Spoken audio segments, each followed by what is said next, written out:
సప్తవర్ణాల సమ్మేళనం హోళీ. మిఠాయిల్లో రారాజు మన ఆలి. అకేషన్ ఏదైనా ఆలి మిఠాయిలతోనే. కన్నప్ప అనేటువంటి దాంట్లో స్టోరీలో మీ పార్టిసిపేషన్ ఏంటి? కన్నప్ప అనేది మీరు అన్నట్టు పౌరాణిక సినిమా కాదు. సో ఇదొక భక్తుడి చరిత్ర ఇది. అంతటి నాస్తికుడు మీకు భక్తుడవుతాడా? సో ఇప్పుడు ఈ సినిమా విషయానికి వస్తే ఈ సినిమాని కథగా మలిచిన వ్యక్తి హీరో విష్ణు గారు. అలాగే బాపు గారు డైరెక్షన్ లో రెబల్ స్టార్ కృష్ణరాజు గారు చేశారు భక్త కన్నప్ప. శివ శివ శంకర భక్త శంకర, అది ఎంత super duper hit, musical hit. నమో నమో.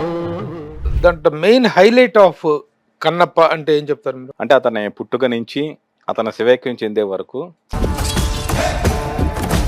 శివుడి కోసం కళ్ళిచ్చిన వ్యక్తి తన తండ్రి కోసం ఏం చేసి ఉంటాడు. సో ఈ సినిమాకి ఫైనల్గా విష్ణు గారి పెర్ఫార్మెన్సే మేజర్ హైలైట్. ఇక్కడ నేటివిటీ పేరు మీద చూస్తూ న్యూజిలాండ్ కన్నప్ప అని కావాలని ట్రోల్ చేయడం. మన బాపు గారు భక్త కన్నప్ప సినిమా తీసు ఆ సినిమా ఎక్కడ షూట్ చేశారు? పుట్టాయిగూడెం జంగారెడ్డిగూడెంలో షూట్ చేశారు. నల్లమల అడవుల్లో తీలా. అన్నమయ్య సినిమా ఉంది, సినిమా కేరళలో షూట్ చేశారు.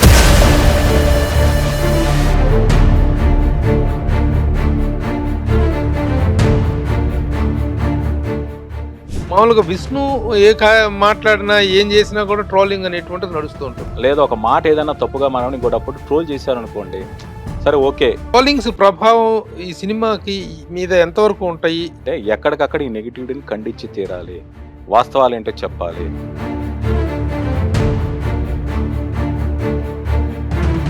మల్టీ స్టారర్ సినిమా కన్నప్ప అంటాన్ని can you define like that? అంటే నిజంగానే చాలా స్టార్ గెలాక్సీ. అది ప్రభాస్. హాయ్, హలో, నమస్తే and welcome to my show from the bottom of the heart in Suman TV, the India's largest digital media platform. చారిత్రక పౌరాణిక జానపద చిత్రాల యొక్క నిర్మాణం అనేటువంటిది చాలా మందగించినటువంటి ప్రస్తుత తరుణంలో ఒక పౌరాణిక చిత్రాన్ని అత్యంత భారీ స్థాయిలో నిర్మిస్తున్నటువంటి విషయం తెలిసింది. ఆ సినిమా కన్నప్ప అన్న విషయం కూడా మీ అందరికీ తెలిసిందే. కన్నప్ప ఏప్రిల్ 25న ప్రేక్షకుల ముందుకు రాబోతుంది. ఆ చిత్రానికి రకరకాల ఎక్స్పెక్టేషన్స్ ఎంత హై లెవెల్ ఉన్నాయి, దాని మీద కాంట్రవర్సీస్ కానీ, దాని మీద గాసిప్స్ కానీ, ట్రాలింగ్స్ కానీ ఇవి కూడా నడుస్తూ ఉన్నాయి. అయితే ఈ సినిమా స్క్రిప్ట్ విషయంలో అత్యంత జాగరూకతతో ఎంతో పరిశోధనలు చేసి ఈ స్క్రిప్ట్ని తయారు చేయడం జరిగింది. ఈ స్క్రిప్టు రచనలో కానీ, ఈ సినిమాకు సంబంధించిన డైలాగ్ పార్ట్స్లో కానీ పార్టిసిపేట్ చేసినటువంటి సీనియర్ రైటర్, జర్నలిస్ట్ తోట ప్రసాద్ గారు మనతో ఉన్నారు. దీనికి సంబంధించినటువంటి చాలా వివరాలు, విశేషాలు ఆయన గంటకు తెలుసుకుందాం. వెల్కమ్ ప్రసాద్ గారు. ప్రభు గారు నమస్తే. చాలా చాలా కాలానికి 35 సంవత్సరాల ఫ్రెండ్స్ మనం. 30 years ఇండస్ట్రీ లాగా మనం దాన్ని దాటేసాం. 30.5 years ఫ్రెండ్షిప్. గుణశేఖర్ సొగసు చూడ తరమా సినిమాకి మీరు వర్క్ చేయటం, ఆ సినిమాకి నేను పిఆర్ఓగా ఉండటం, ఆ రోజు నుంచి మన పరిచయం. సరే, రచయితగా మీ ప్రస్థానం అనేటువంటిది అందరికీ తెలిసింది. సినిమా ఇండస్ట్రీలో ప్రతి ఒక్కరితో అన్ని టాప్ స్టార్ ఫిలిమ్స్కి మీరు వర్క్ చేశారు. Story contribution, dialogue contribution. సరే, ప్రస్తుతం కన్నప్ప విషయానికి వద్దాం. కన్నప్ప అనేటువంటి దాంట్లో స్టోరీలో మీ పార్టిసిపేషన్ ఏంటి దానికి ఆ సినిమాలో? అంటే కన్నప్ప అనేది మీరు అన్నట్టు పౌరాణిక సినిమా కాదు, ఒక భక్తుడి చరిత్ర. ఇది చారిత్రాత్మక గాథ. పౌరాణికం అనేటువంటిది ఎస్ కరెక్ట్. పౌరాణికం అనేది కొంత ఫిక్షనైజ్డ్ అవుతుంది, కానీ ఇది నిజంగా జరిగిన కథ. సో అది చరిత్ర అనాలి. సో ఇది ఒక భక్తుడి చరిత్ర ఇది. సో ఈ కథ అనేది అందరికీ తెలుసు. కన్నడ రాజకుమార్ గారు చేశారు, కృష్ణరాజు గారు చేశారు, దుర్జటి మహాకవి రాశాడు, పాల్కూరి సోమనాథుడు రాశాడు. ప్రతి ఒక్కరికి కన్నప్ప కథ తెలియని వాళ్ళు ఎవరూ లేరు. సో ఈ కన్నప్ప కథ అనేది ఎవరు రాసింది కాదు, నిజంగా జరిగిన చరిత్రని ఎవరి పాయింట్ ఆఫ్ వ్యూలో వాళ్ళు చెప్పుకుంటూ వచ్చారు కొన్ని శతాబ్దాలుగా. సో ఇప్పుడు ఈ సినిమా విషయానికి వస్తే ఈ సినిమాని కథగా మలిచిన వ్యక్తి హీరో విష్ణు గారు. సో ఆయనకు సహకరించిన వ్యక్తుల్లో నేను ఒకడిని. అంటే ఇదివరకు వచ్చిన సినిమాలని, అంత మునుపు ఉన్న కావ్యాలు కావచ్చు, నాటకాలను కానీ ఇన్స్పిరేషన్తో సినిమాలు తీశారు. బట్ వాస్తవికంగా ఏం జరిగింది, చారిత్రక ఆధారాల దాని మీద పరిశోధన జరగల. అంటే అప్పటి అవైలబిలిటీ తక్కువ, అప్పుడు దొరికిన ఇన్ఫర్మేషన్ తక్కువ. సో ఇప్పుడు మాకు ఈ జనరేషన్కి లేక మా టీంకి అవకాశం దొరికింది. అందులో కొన్ని కొత్త విషయాలు తెలుసుకున్నాం, అవన్నీ సినిమాల్లో పొందుపరిచాం. ఈ సినిమాకి సంబంధించి క్రియేటివ్ పరంగా నా కంట్రిబ్యూషన్ సినిమా స్క్రిప్ట్ రీసెర్చ్ కావచ్చు, అంటే హిస్టారికల్గా అథెంటిసిటీ ఎంత మేరకు ఇవ్వచ్చు, ఎంత మేరకు మనం క్రియేటివిటీ ఫ్రీడమ్ తీసుకోవచ్చు అనే దాని మీద చాలా ఎక్కువగా కసరత్తు చేసాం. అలాగే స్టోరీ డెవలప్మెంట్, దీన్ని ఒక కథని అంటే మీకు అందరికీ తెలిసిందో ఒక పేజీకి మించిన కథ ఉండదు. కన్నప్ప కథ అందరికీ తెలిసిన కథ 2.5 గంటల కథగా ఎలా చెప్పాలి, వాళ్ళకి తెలుసు. క్లైమాక్స్ ఏంటో తెలుసు ఆడియన్స్కి, అందువల్ల టెన్షన్ ఉండదు, ఇంట్రెస్ట్ ఉండదు. వాళ్ళు అంత 2.5 గంటల సేపు ఆ క్లైమాక్స్ తీసుకెళ్ళి ఇన్వాల్వ్ చేయడం కోసం జరిగిన ఒక కసరత్తులో స్టోరీ డెవలప్మెంట్లో నేను ఒక కీలక పాత్ర పోషించాను. అలాగే సంభాషణ రాశాను. అలా అంటే ఒక రామసేతు నిర్మాణానికి ఒక ఉడత ఎంతలా ఉపయోగపడుతుందో కన్నప్ప సినిమా రూపకల్పనలో నా పాత్ర కూడా అంతే. Very good, very good. ఏమిటి హైలైట్స్ ఆఫ్ కన్నప్ప అంటే? అందరికీ తెలిసిన కథను మళ్ళీ హైలైట్ చేసి చెప్పటం అనేటువంటి దాంట్లో ఒక ప్రత్యేక ఆకర్షణలు ఉంటే తప్ప, ఎందుకంటే గతంలో చేసిన వాళ్ళు సాధారణమైనటువంటి వ్యక్తులు కాదు. కన్నడ రాజకుమార్ గారు వారు శ్రీకాళహస్తీశ్వర మహాశివ అనే సినిమా చేశారు, అది అంత హిట్ అయింది. అలాగే బాబు గారి డైరెక్షన్లో రెబల్ స్టార్ కృష్ణరాజు గారు చేశారు భక్త కన్నప్ప, అది ఎంత super duper hit, musical hit. Kannappa కథ అనేటువంటిది అలా కళ్ళ ముందు కదలాడుతున్నటువంటి కథ. ఈ కథని తీసుకొని మీరు చేయటం అనేటువంటిది సాహసమా, ప్రయోగమా, లేకపోతే ఓవర్ కాన్ఫిడెన్సా వీటి మధ్య ఉన్న భేదం ఏంటి చెప్పండి? ఇది ఓవర్ కాన్ఫిడెన్స్ అయితే ఖచ్చితంగా కాదు. ఈ జనరేషన్కి కన్నప్ప కథని ఇంకొంచెం మోర్ అథెంటిక్గా, మోర్ టచింగ్గా చెప్పడానికి చేసిన ప్రయత్నం. అంటే ఎన్నిసార్లు కన్నప్ప సినిమా వచ్చినా, ఇప్పుడు రామాయణ మహాకావ్యం ఉంది, ఆదికవి వాల్మీకి దగ్గర నుంచి విశ్వనాథ సత్యనారాయణ అంటే ఒక గొప్ప జ్ఞానపీఠ అవార్డు గ్రహీత కూడా రాశారు రామాయణాన్ని. బట్ అందరికీ తెలిసిన రామాయణం ఇన్ని 100 సార్లు ఎందుకు రాశారు, ఎందుకు చెప్పారంటే ఎవరి అనుభూతి వాళ్ళదే, ఎవరి పాయింట్ ఆఫ్ ఎవరి దృక్పథం వారిది. బట్ ఏదైనా కథ మారదు, కథ చివరన మనం పొందే అనుభూతి మారదు. అందులో తీసుకెళ్లే ఒక ప్రయాణం ఉంటుంది చూసారా, ఆ ప్రయాణంలో తేడా ఉంటుంది. ఇప్పుడు మీరు కృష్ణరాజు గారి భక్త కన్నప్ప చూసినా, డాక్టర్ రాజకుమార్ గారి శ్రీకాళహస్తి మహత్యం చూసినా, రేపు మంచు విష్ణు గారి కన్నప్ప సినిమా చూసినా ప్రేక్షకులందరూ కూడా అదే భక్తి పారవశ్యంలో మునుగుతారు. అతని కన్నప్ప శివైక్యం చెందితే వీళ్ళందరూ ఆ భక్తి తాదాత్మ్యంలో మునిగిపోతారు. ఇది జరిగేది. ఇప్పుడు ప్రజెంట్ దాంట్లో మెయిన్ హైలైట్ ఆఫ్ కన్నప్ప అంటే ఏం చెప్తారు మీరు? హైలైట్ పాయింట్ అంటే సినిమా అంటే సో మెనీ యాంగిల్స్ ఉంటాయి. ఇప్పుడు కథ, స్క్రీన్ ప్లే, దర్శకత్వం, టెక్నికల్ వాల్యూస్, అన్ని రకాల యాంగిల్స్లో ఉంటుంది. It is a miracle of 24 crafts cinema అంటే. వీటిలో the best highlight and part అంటే ఏం చెప్తారు? ఇది కన్నప్ప బయోపిక్, కన్నప్ప ప్రయాణం. అంటే అతని పుట్టుక నుంచి అతను శివైక్యం చెందే వరకు ఆ పాత్ర ప్రయాణం ఎలా సాగింది అందరికీ తెలుసు. అతను మొదట నాస్తికుడు, చివరికి భక్తుడయ్యాడు. అతను నాస్తికుడైనా కూడా అతను విపరీతంగా ప్రేమించిన వ్యక్తి, ఒక అడవి బిడ్డ. శివుడి కోసం కళ్ళిచ్చిన వ్యక్తి తన తండ్రి కోసం ఏం చేసి ఉంటాడు, తన ప్రియురాల కోసం ఏం చేసి ఉంటాడు, తన కోసం నిలబడ్డ గుడిం ప్రజల కోసం ఏం చేసి ఉంటాడు, తన స్నేహితుల కోసం ఏం చేసి ఉంటాడు. అంత ప్రేమ, అంత త్యాగం లేనిదే శివుడికి అంత అప్పటికప్పుడు మారిపోయి అంత ప్రేమని చూపించలేడు అతను. సో అతని జీవితంలో సాగిన పలు కోణాలు ఉన్న ప్రేమని, ఎమోషన్స్ని కథలో చెప్పడం జరిగింది. అలాగే ఏంటి అంటే ఈ సినిమాకి సంబంధించి హైలైట్ అనేది, మేజర్ హైలైట్ ఒకటే, విష్ణు గారి పెర్ఫార్మెన్స్. నేను ఈ సినిమా ఆయన కలిసినప్పుడు ఆయన నాతో ఒక మాట అన్నారు, ప్రసాద్ గారు క్లైమాక్స్ ఎలా చేయాలో నాకు ఐడియా ఉంది, బట్ మిగిలిన క్యారెక్టర్ ఎలా చేయాలో ఆలోచిస్తున్నాను. నేను కొంచెం షాక్ అయ్యాను. మనసులో ఒకటి అనుకున్నా, ఆయన దగ్గర ఎక్స్ప్రెస్ చేయలేదు, కానీ ఈయనేంటి ఇంత ఓవర్ కాన్ఫిడెన్స్గా మాట్లాడుతున్నాడు, స్క్రిప్ట్ పూర్తి కాల, సినిమా షూటింగ్ మొదలు కాల, కన్నప్పగా ఎలా చేయలేని క్లైమాక్స్ నాకు ఐడియా ఉంది అంటే ఏంటి నేను ఎలా మాట్లాడితే నేను అనుకున్న మాట నిజం.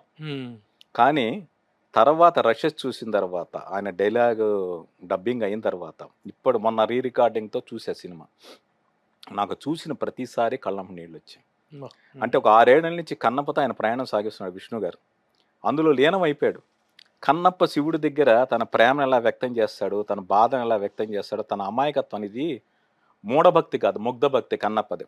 ఆ ముగ్ధ భక్తిని తెరపై అద్భుతంగా ఆవిష్కరించాడు ఆయన. ఇప్పుడు మోహన్ బాబు గారు డైలాగ్ కింగ్ అంటారు, కలెక్షన్ కింగ్తో పాటు డైలాగ్ కింగ్ అంటారు. అంటే డైలాగ్ డెలివరీలో ఒక తెలుగు భాష విరుపు అందం కనపడుతూ ఉంటుంది.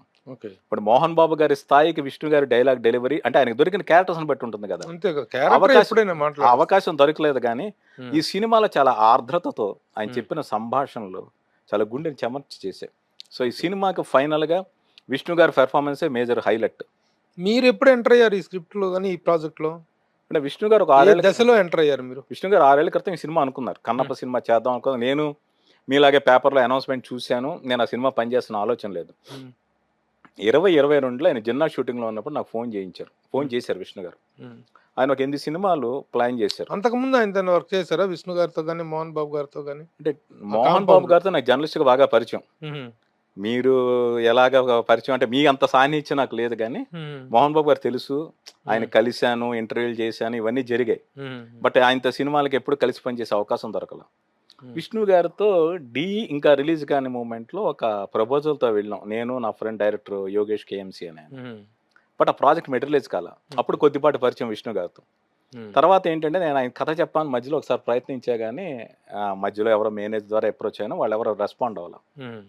సరే విష్ణు గారిని నేను కలుస్తానని కానీ కలవాలని కానీ నేను అనుకోలేదు.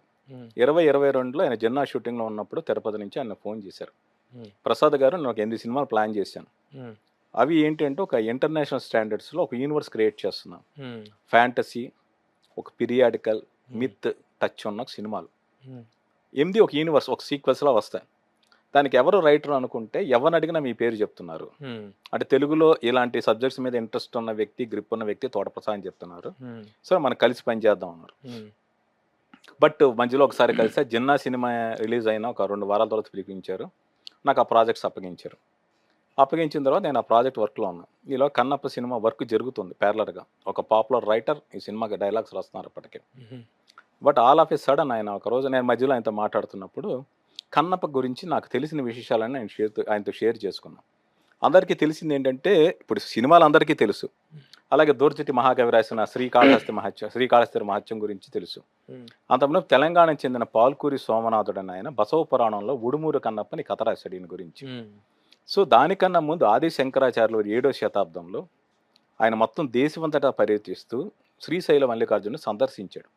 శ్రీశైలంలోని ఆది శంకరాచార్యుల వారు కొన్ని రోజుల పాటు ఉండి అక్కడ రాతి మీద శ్రీచక్రం ప్రతిష్ఠించి శివానంద లహరి అని ఒక కావ్యం రాశారు. అందులో 63వ శ్లోకంలో చివరి 2 లైన్లో కన్నప్ప గురించి ప్రస్తావించారు. అది ఎవరికి చాలా మందికి తెలియని విషయం. ఇప్పుడు శివానంద లహరి శివుడిని స్తుతిస్తూ సౌందర్య లహరి చదువుకునే వాళ్ళు ఉన్నారు. 63వ శ్లోకంలో ఏముందంటే, కించిత్ మాంసశేష కబలం వనచరో నవ్యాపహారాయతే భక్తి కిం నా పుంశాం భక్తవతం సాయతే అని ఒక 2 లైన్లు. కొంచెం ఎంగిలి మాంసం నైవేద్యంగా ఒక అడవి మనిషి పెట్టినందుకు పరమేశ్వర అతని భక్తుల్లోకెల్లా అగ్రగణ్యుని చేశావు కదా అని ఆది శంకరాచార్యుల వారు కన్నప్ప గురించి ప్రస్తావించారు. అంటే ఇది నిజంగా జరిగిందా, కథ పుక్కిటి పురాణమా అని చాలా మందికి ఉండే అనుమానం ఇప్పుడు కవి సృష్టించాడు. దుర్జట రాశాడు, పాల్కూరి సోమనాథుడు రాశాడు, ఇంకా సినిమాలు వచ్చాయి, నాటకాలు వచ్చాయి. అలాగే శ్రీకాళహస్తిలో కన్నప్ప గుడి ఉంది. పుక్కిటి పురాణమా లేదంటే కాదు చరిత్ర. ఎందుకంటే ఆది శంకరాచార్యుల వారు ఈ నేల మీద నడిచిన ఓ మహాగురువు, జగద్గురువు. ఆయన ఒక అడవి మనిషి చేసిన ఒక అర్పణ గురించి, భక్తి గురించి రాశాడంటే కన్నప్ప వాస్తవం, కన్నప్ప నిజంగానే చాలా గొప్పవాడు అని నిర్ధారించే విషయం ఇది.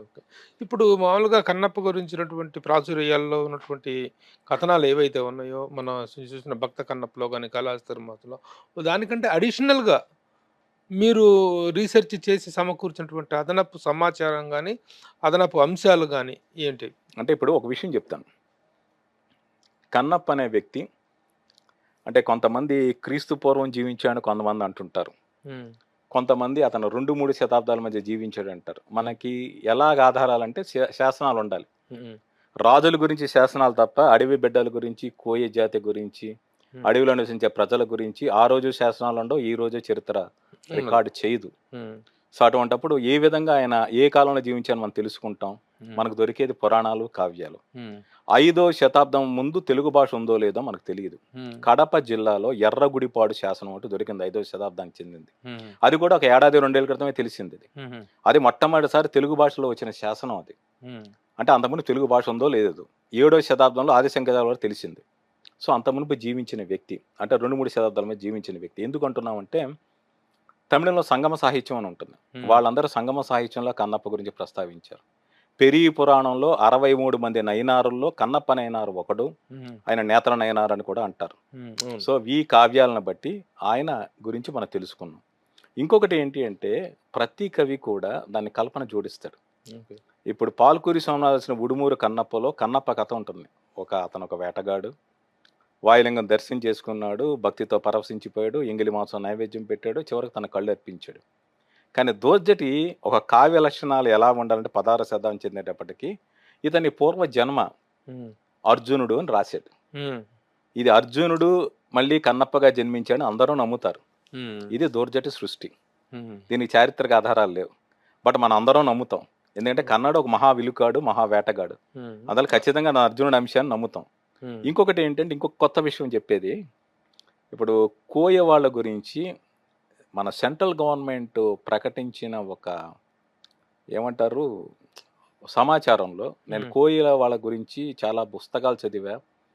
ఆ సెంట్రల్ గవర్నమెంట్ ద్వారా నుంచి వచ్చిన ఒక ఇన్ఫర్మేషన్ ఏముంది అంటే, పాండవుల్లో ఉన్న భీముడికి హిడింబికి పుట్టిన కోయ జాతి వాళ్ళే ఈ తిన్నడి పూర్వీకులు అనేది ఒకటి చదివాను. సో అతను అర్జునుడి అంశాలు ఏదైనా దోర్జటి కల్పన అది పక్కన పెడితే నిజంగానే అతను పాండవులతో సంబంధం ఉంది కోయి జాతికి.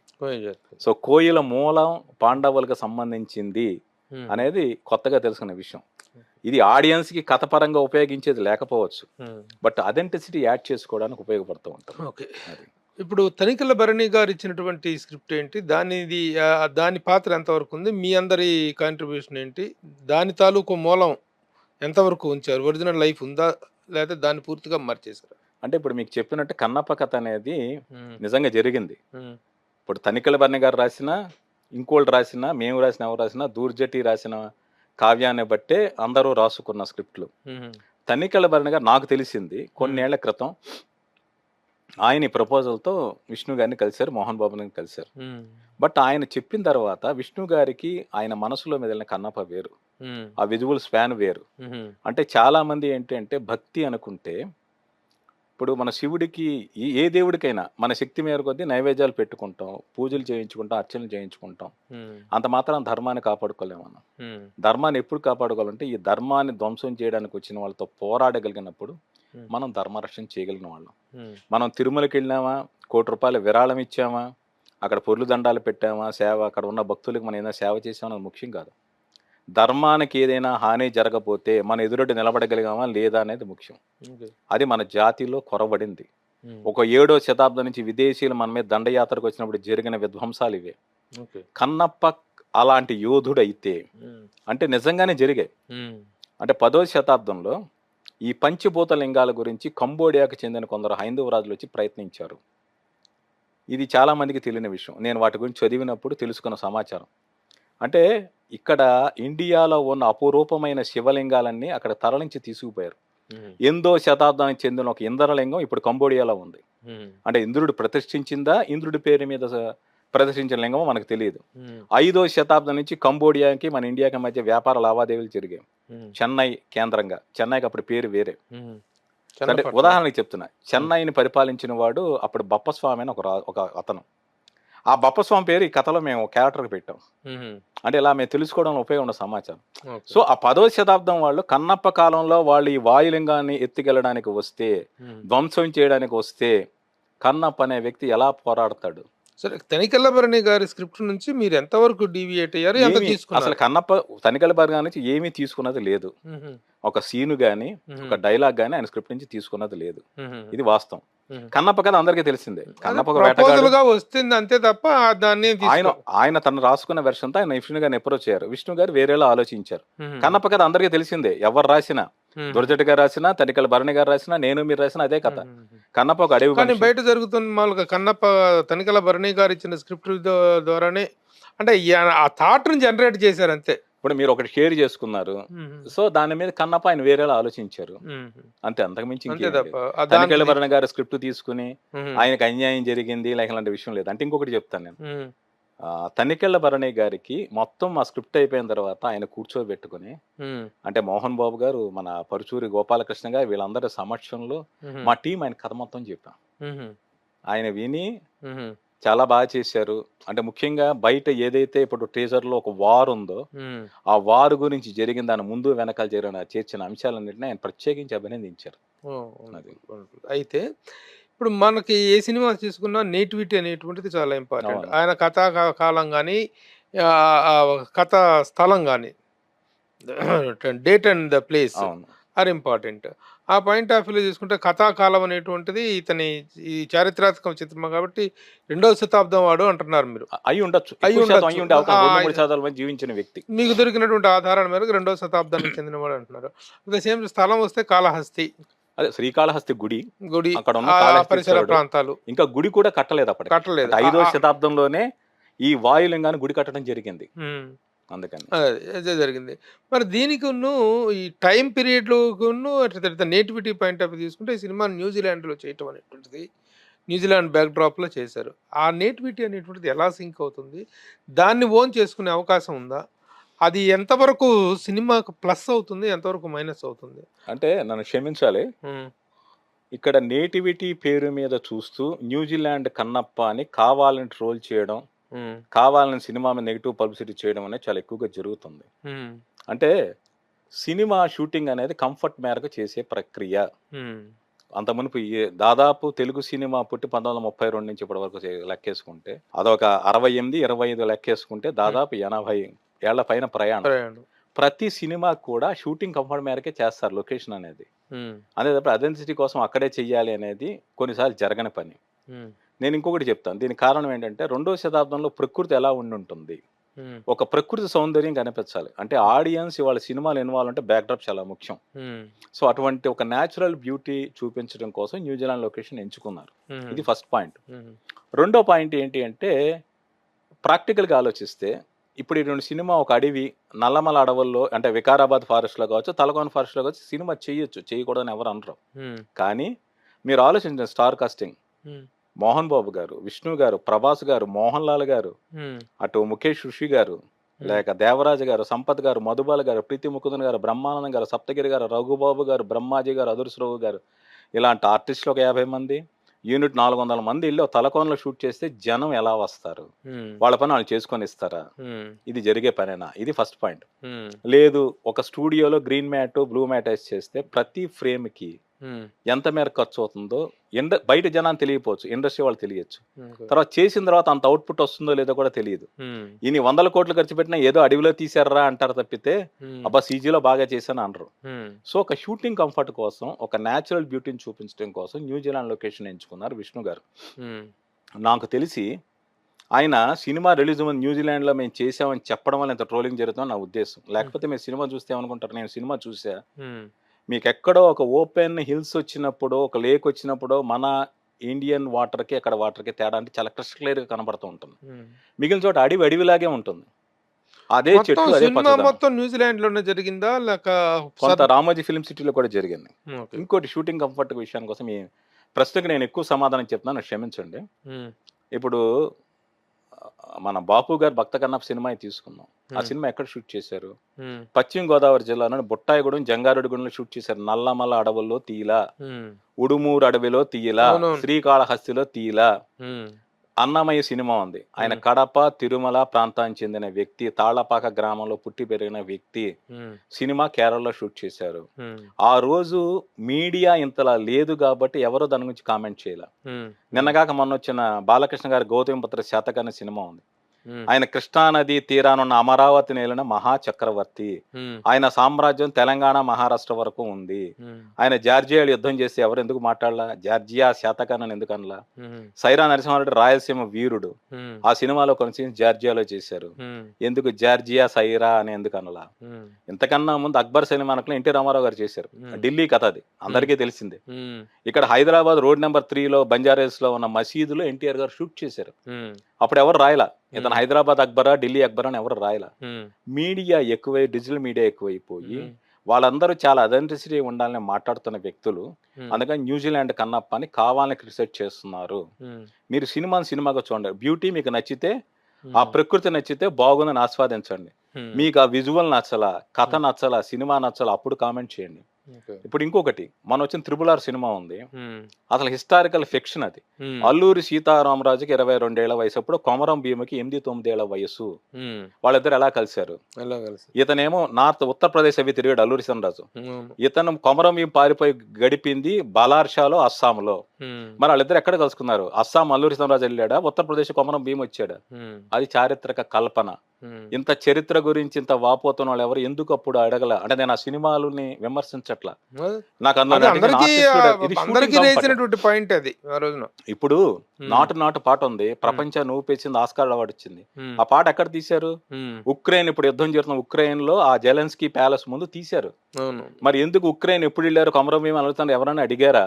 అంటే వాళ్ళని అడగలేదు, మమ్మల్ని అడుగుతాన్న ఉద్దేశం కాదు. ఏది జరిగినా షూటింగ్ కంఫర్ట్ కోసం చేస్తారు. లొకేషన్ అనేది దానికి ఒక చారిత్రక ఆధారాలు ఉండాలి, ఇలాగే తీయాలి, ఇలాగే చెయ్యాలి అని మాట్లాడడం తప్పు. అది దీన్ని ట్రోల్ చేయటం వెనుక మామూలుగా విష్ణు మాట్లాడినా ఏం చేసినా కూడా ట్రోలింగ్ అనేటువంటిది నడుస్తూ ఉంటుంది. నేను దాని వెనక ఉద్దేశపూర్వకమైన ట్రోలింగ్, ఎవరైనా కావాలని చేసిన ట్రోలింగ్ ఉందనేటువంటిది అంటే కూడా నేను ఇప్పుడు ఒక ప్రచారం జరుగుతుంది. దీన్ని నేను వాళ్ళని కలవక ముందు నేను ట్రోల్ చూసుకునేవాడిని. ఇప్పుడు ఒక్కోసారి ఏంటంటే ఏదైనా ఒక దాంట్లో నచ్చనప్పుడు లేదా ఒక మాట ఏదైనా తప్పుగా మనం ఇంకోటప్పుడు ట్రోల్ చేశారనుకోండి, సరే ఓకే, జస్ట్ ఫర్ ఫన్ అనుకోవచ్చు. వాంటెడ్గా చేయడం చాలా తప్పు. అంటే అది నాకు చాలా కళ్ళారా తెలిసింది. ఉదాహరణకి నా ఎదుట జరిగిన సంఘటన, దీని గురించి విష్ణు గారు కానీ మోహన్ బాబు గారిని ఎవరూ మాట్లాడలేరు. మోహన్ బాబు గారు 50వ సంవత్సరం ఆయన నటుడిగా. ఆ సందర్భంలో నేను విష్ణు గారితో మోహన్ బాబు గారితో నేను ఒకటి చెప్పాను. మోహన్ బాబు గారు డైలాగ్స్ పాపులర్. సో అందువల్ల సార్ మీ డైలాగ్స్ ప్రతిరోజు 50వ సంవత్సరంలో ప్రతిరోజు మీ పాపులర్ డైలాగ్ ఒకటి సోషల్ మీడియాలోకి వస్తే చాలా బాగుంటుందని చెప్పాను. సో చెప్పిన దాని ప్రకారం వాళ్ళ PR team, social media team ప్రతిరోజు ఒక డైలాగ్ వెళ్తుంది. ఈ రోజు వరకు కూడా దాదాపు ఒక 50-60 డైలాగ్స్ వచ్చాయి. అందులో ఒక డైలాగ్ రౌడీ సినిమాలోది. ప్రతి ఊరకొక్కకి సింహంలా ప్రతి ఊర్లో ఒక్కొక్కకి సింహంలా గర్జించాలని ఉంటుంది, కానీ అడవిలో గర్జించడానికి ఊర్లో మారడానికి తేడా ఉంటుందని రౌడీ సినిమాలో డైలాగ్. ఆ సినిమా వచ్చి నాకు తెలిసి ఒక 7-8 ఏళ్ళ పైన అయి ఉంటుంది. రౌడీ అని రామ్ గోపాలం గారు డైరెక్ట్ చేసిన సినిమా. మోహన్ బాబు గారు, విష్ణు గారు యాక్ట్ చేశారు. ఆ డైలాగ్ ని ఆయన విష్ణు గారు తన ట్విట్టర్ లో షేర్ చేశారు, ఎక్స్ అకౌంట్ లో. దాని మీద వేరేలా రియాక్ట్ అయ్యారు. అదేదో వాళ్ళని ఉద్దేశించి అనుకున్నట్టు కన్నప్ప సినిమాని చాలా దుర్మార్గంగా నెగిటివ్ చేయడానికి వాడారు. నాకు తెలుసు ఆ డైలాగ్ అనేది సజెస్ట్ చేసింది నేను. అంటే ఈ స్కీమ్ ఇలా ప్రతిరోజు డైలాగ్ రావాలని సజెస్ట్ చేసింది నేను. వాళ్ళ టీం రెడీ చేసాక చూసింది నేను. విష్ణు గారు ఆయన ట్వీట్ చేశారు. నా దగ్గర కావాలంటే సాక్ష్యాధారాలు కరెక్ట్ గా అన్నదమ్ముల కాంట్రవర్సీ నడుస్తున్న డిజైన్ నా దగ్గరకు వస్తే నేనే విష్ణు గారు ఫార్వర్డ్ చేశా. ఆయన తన అకౌంట్ లో షేర్ చేశారు. కానీ బయట జరిగిన ప్రచారం వేరు. అంటే మనుషులు ఏం జరిగిందో తెలుసు, కానీ విష్ణు గారు చెప్పొచ్చు, మోహన్ బాబు గారు చెప్పొచ్చు, కానీ వాళ్ళు చెప్పాల, సైలెంట్ గా ఉండిపోయారు. ఇప్పుడు నాకు ఎందుకు చెప్పాను, సందర్భం వచ్చింది కాబట్టి వాళ్ళు వాంటెడ్ గా ట్రోల్ చేస్తున్నారు సార్. ఇప్పుడు కొంతమంది ఈ మధ్య ఏమన్నా చూశాను నేను, అంటే తప్పు పట్టడం కాదు, సినిమా చూసిన తర్వాత ఎవరికైనా రైట్ ఉంది. 100-200 రూపాయలు టికెట్ ప్రతి ఒక్కడికి ఉంది. ఈ కథ ఎలా ఉందేంటి, సినిమా ఎలా ఉందంటే వీడు బాగా చేశాడు చేయలేదని ఏమన్నా కామెంట్ చేయొచ్చు. ఇక్కడ 1000 కోట్లు పెట్టి సినిమా తీసినా 100 రూపాయలు టికెట్ కొన్నాడు సలాం చేసి వాడు ఒపీనియన్ వినాల్సిందే. కానీ మీరు సినిమా చూడకుండా, టీజర్ కూడా చూడకుండా ఆ సినిమా గురించి నెగిటివ్ గా పబ్లిష్ చేయడానికి ఏంటి ఉద్దేశం, ఏంటి మోటివేషన్? సినిమా చూసి మాట్లాడండి, తప్పులేదు. సినిమా చూడండి, ఎందుకు మాట్లాడుతున్నారు, ఎందుకు కామెంట్ చేస్తున్నారు, అది నా ప్రశ్న. సార్ ఇప్పుడు ఇంతకీ ఈ ట్రోలింగ్స్ ప్రభావం ఈ సినిమాకి మీద ఎంతవరకు ఉంటాయి? ఈ సినిమా ఇంత కష్టపడి ఒక అద్భుతమైనటువంటి సినిమా, ఒక లైఫ్ టైమ్ అచీవ్మెంట్ లాగా చేస్తున్నటువంటి సినిమా, మోహన్ బాబు గారు, విష్ణు గారు ఆ కాంపౌండ్ వాళ్ళు దాన్ని ఒక లైఫ్ అచీవ్మెంట్ గా, లైఫ్ గోల్ గా పెట్టుకొని తీస్తున్నారు. ఈ ట్రోలింగ్స్ అనేటువంటి సినిమా తాలూకు డెన్సిటీని కానీ, సినిమా తాలూకు ఆ ప్రతిష్టను కానీ దెబ్బతీస్తాయా? ఏ మేరకు వాటి ప్రభావం ఉంటుంది? జనాలు సినిమా చూడడానికి ప్రీ ఆక్యుపైడ్ మైండ్ తో వెళ్తున్నారు. సో వాళ్ళని కొంతమేరకు ఇన్ఫ్లుయెన్స్ చేస్తాయి, ఇది కాదనలేం. కానీ ఆడియన్స్ కూడా తెలుస్తుంది ఏది వీళ్ళు కరెక్ట్ గా మాట్లాడుతున్నారా, జెన్యూన్ గా క్రిటిసైజ్ చేస్తున్నారా, వాంటెడ్ గా నెగటివిటీని మోస్తున్నారా అనేది వాళ్ళు తెలుసుకోగలరు. కానీ నేను అనేది ఏంటి అంటే ఎక్కడికక్కడ ఈ నెగిటివిటీని ఖండించి తీరాలి, వాస్తవాలు ఏంటో చెప్పాలి అనేది నా ఉద్దేశం. ఇప్పుడు చాలా మంది కన్నప్ప బొట్టెందుకు పెట్టుకోవాలని అడుగుతున్నారు. నేను ఒక మాట అడుగుతాను, కన్నప్ప నాస్తికుడు, ఇది అందరికీ తెలిసిందే కదా. నాస్తికుడు ఎందుకు బొట్టు పెట్టుకుంటాడు? అతను భక్తుడయ్యాక బొట్టు పెట్టుకుంటాడు. ఇప్పుడు మొదటి పాట వచ్చింది, తెలివి కను తెరుచుకుందని, విభూది ఒంటి నిండా రాసుకున్నాడు. మరి ఆ విభూది రాసుకునే షాట్ ఎవరికి గుర్తు రావట్లేదా? కన్నప్ప బొట్టు ఎందుకు పెట్టుకోవాలని ఎందుకు మాట్లాడుతున్నారు? తెలిసిన ట్రోలింగ్ కొంత, తెలియకుండా బురద జల్లే ఇది కొంత. అంటే ఇప్పుడు మామూలు సినిమాలు, ఇప్పుడు ఏ సినిమా ఏదైనా కూడా ఒక ఆడిటోరియం కి స్క్రీన్ కి మధ్య ఎమోషనల్ కనెక్టివిటీ ఉండాలండి. అది మీరు ఎమోషన్ కావచ్చు, రొమాన్స్ కావచ్చు, ఇంకా ఎంటర్టైన్మెంట్ కావచ్చు. ఎమోషన్ కనెక్టివ్ ఉంటే ఆడుతుంది, లేకపోతే లేదు, సింపుల్. ఓకే. కానీ ఇక్కడ వాంటెడ్గా చేసే దాంట్లో ఏంటంటే ప్రతిదీ తప్పు పడుతున్నారు. ఓకే. ఓకే. ఆ తప్పు పడడం కరెక్ట్ కాదు. Okay. At the same time ఇక ఈ రీసెంట్ టైమ్స్లో మరొక greatest multi starrer cinema Kannappa అంటాన్ని can you define like that? అంటే నిజంగానే చాలా స్టార్ గెలాక్సీ. అవును, ప్రభాస్ గారు, మోహన్ లాల్ గారు, అక్షయ్ కుమార్ గారు, ఇటు మోహన్ బాబు గారు, తర్వాత విష్ణు గారు, శరత్ కుమార్ గారు, ఎంతమంది హేమాహేమల నటినట్లు ఉన్నారు. సో ఇలాంటి సినిమా ఏంటంటే ఇదివరకు చాలా రెగ్యులర్గా వచ్చేవి. ఇప్పుడు పెద్ద పెద్ద బ్యానర్స్, విజయ సంస్థ తీసుకోండి, జగపతి తీసుకోండి, అటు పద్మాలయ తీసుకోండి, సురేష్ ప్రొడక్షన్స్ తీసుకోండి, శ్రీ లక్ష్మీ ప్రసన్న పిక్చర్స్ బ్యానర్ తీసుకోండి. ఇంతమంది స్టార్ ఆర్టిస్టులు ఉండేవాళ్ళు. మల్టీ స్టార్ కాదు, అంత కళకళలాడుతూ ఉండే స్క్రీన్ అంతా, అలా తెర అంతా కళకళలాడుతూ ఉంటుంది. ఇది మల్టీ స్టార్ అంటే ప్రభాస్ గారు ఉంటే బిజినెస్ కి యాడ్ అవుతుంది, మోహన్ లాల్ గారు ఉంటే కేరళలో వెరికిపై చూస్తారు, అక్షయ్ కుమార్ గారు ఉంటే నార్త్ బెల్ట్ మనకి కనెక్ట్ అవుతారు. ఇవన్నీ ఏం కాదు, కథలో క్యారెక్టర్స్ ఇంపార్టెన్స్ ఉంది. అయితే ఇప్పుడు నాకు చాలా ఆశ్చర్యకరమైన విషయం ఏంటంటే ఇన్ని ప్రధాన పాత్రలు ఉన్నాయి ఆ కన్నప్ప కథలో. కన్నప్ప శివుడు ఆ కథ అంటే, కన్నప్ప శివుడు తప్పితే మిగతా ఉప పాత్రలు కొన్ని ప్రధానమైన పాత్ర ఉంటుంది.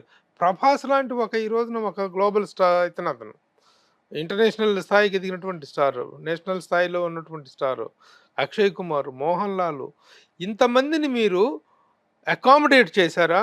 కథ డిమాండ్ చేసింది, కథలోనే ఉంది. సినిమా చూశాక మీరు అర్థం అవుతుంది. ఏంటి ప్రభాస్ పోషించిన క్యారెక్టర్ అంటే చెప్పండి. ఆయన పోషించిన పాత్ర పేరు రుద్ర.